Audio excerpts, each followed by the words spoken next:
Chapter 9, 90 Seconds to Midnight. The nature of the dream startled me awake. I looked over. Stacy was still asleep. I walked to the bathroom as I tried to shake off the remnants of the nightmare. I put my tray down on the bathroom counter and looked into the mirror to be sure my previous night's haircut was evenly lined up. I was satisfied. I broke up a line of crystal and heated my glass stem with the new torch Stacy had given me when I arrived the night before. Stacy smoked pot, but she had no need for the torch. She didn't do crystal. As I blew out a large plume of smoke, the last of my post-nightmare feelings dissipated into the air with the cloud. The task at hand proved more difficult and time-consuming than I had anticipated. It was hot outside, high 90s. I was pouring sweat and exhausted by the time I managed to change my car's spark plugs. I had been out in the direct sunlight for a few hours. A couple of the spark plugs took extreme effort and odd ingenuity to break free from their position. I banged up my hands and I was covered in grease from the engine. It was mid-afternoon when I finally finished and walked back into Stacy's house. 2 days before that, I'd been driving around exploring the natural scenery in Santa Fe. As I drove up a winding mountain road in a national park outside the city, my car again overheated as it had done during my summit of Pikes Peak. I ended up stranded on an overlook in the wilderness of the park. I spent 3 hours in the forest on the side of a mountain while I tried to sort out what was going on under the hood. I plugged my code reader into the computer in my Lexus. I scanned my car. The Bluetooth results appeared on my phone screen. My Lexus had 49 separate error codes on the code reader. After adjustments to different components of the engine, and after waiting for my car to cool off, I was able to drive back down the mountain to civilization. That nagging feeling of impending doom to my car was amplified and pushed to the forefront of my thoughts. Again, my car had stopped working upon ascension of a steep mountain. Again, the coolant reservoir held boiling coolant. Again, I drove away knowing it was only a matter of time until the problems wouldn't allow me to drive any further. After I left Stacy's house, I reached Denver with no discernible car trouble. The pressure in my mind eased back. I put my bags down on the second bed in my hotel room. I was close to the Denver airport. My new spark plugs held up on the recent drive north from Stacy's house in Pueblo. I checked my phone. I read the most recent message and replied back to the woman from the website. I made it to Denver. I'm in my room. Okay, I'm leaving my brother's house now. I'll be over in 45 minutes. After 2 hours with the woman in my hotel room, she dressed and was ready to leave. Well, I'm satisfied for sure. Thanks for being my first white guy. Your mouth is amazing. I'm happy I came over to meet you. I enjoyed it as well. I'll walk you to your car. When I got back from the parking lot, I covered the smoke detector in my room with a plastic grocery bag. I set up my drug paraphernalia and my tattoo equipment. I picked up my phone and I began scrolling the messages I had missed during the previous 2 hours. Bobby met me close to the hotel at a favorite sandwich shop chain restaurant, one which I was happy to see existed out west. Bobby was dropped off as I was sitting in my car eating my sandwich. I offered him one of the quarters of the roast beef on sourdough. Bobby took a bite and he told me he saw why I liked the restaurant so much. We sat and ate. Once finished, I drove us back to my hotel. I'd begun interacting with Bobby on an app after the woman from the website left that afternoon. Bobby was 28 years old. He was a white guy originally from Michigan. Through his military service, he had lived in Denver, Colorado for the better part of a decade. Trouble after his discharge kept Bobby out in Denver on probation after a short prison stint.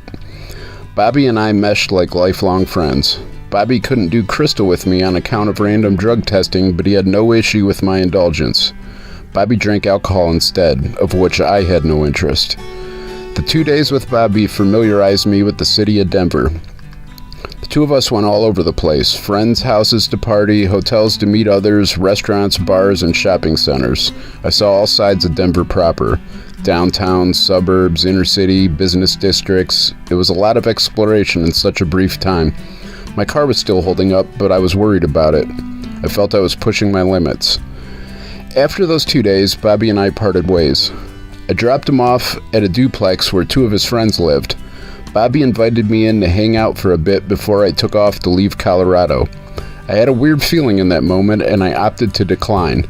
I didn't wish to meet Bobby's friends. I didn't wish to hang out in a house. I wished to get on the road and head away from Colorado.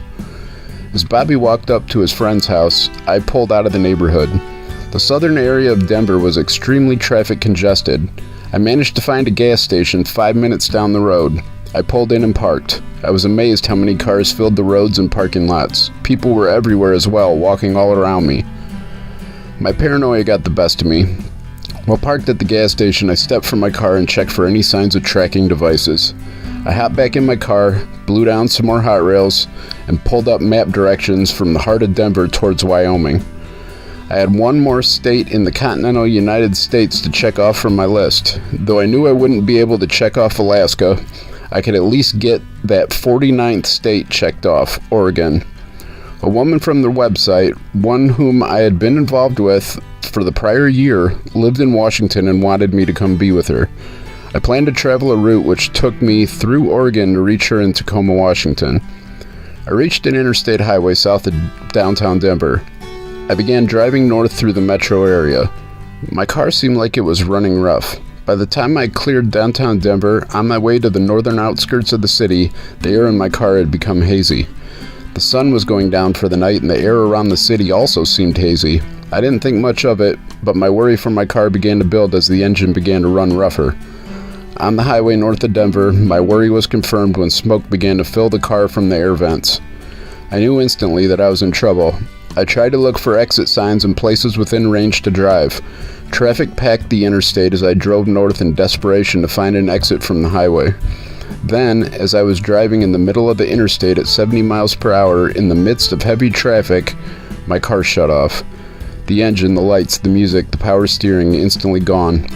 I was surrounded by vehicles on an interstate highway, all traveling at high rates of speed. That last bit of sunlight disappeared in the sky as my car filled with smoke, and I was suddenly overwhelmed with dread. It was dark outside. It was also hot. I was pouring sweat. When trucks blew by me, I felt the vibrations from the close proximity of their passing. The haze around me made it even harder to see in the night sky. I sprayed myself with bug repellent, but some mosquitoes were not deterred. The fire was out as of 3 hours prior. I made no progress attempting to diagnose the issue, let alone fix it. My hands were cut and bleeding, my arms covered in grease and oil. I sat back down as traffic zipped by me at 70 miles an hour, barely more than a foot to my left. All I could do at that point was wait.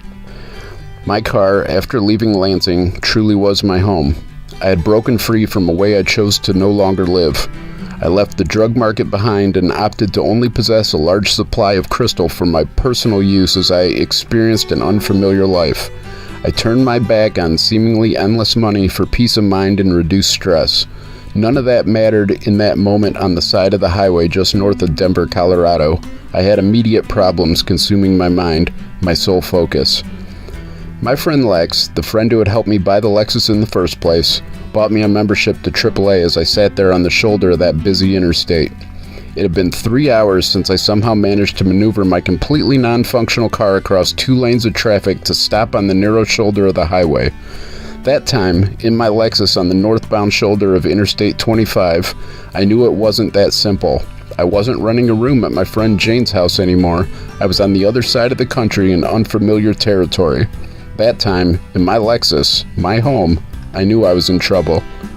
Whether I liked it or not, I unexpectedly became a resident of Colorado. I managed a couple of hours of sleep in the bed in the hotel room. I walked out unclothed onto the balcony. I gazed across the parking lot. My Lexus was in a parking space in the back row of the parking lot. It was towed there the night before. As I had done during previous car incidents, I rode with the tow truck driver in the cab of his truck. I walked back into my room from the balcony and set up my hot rail supplies.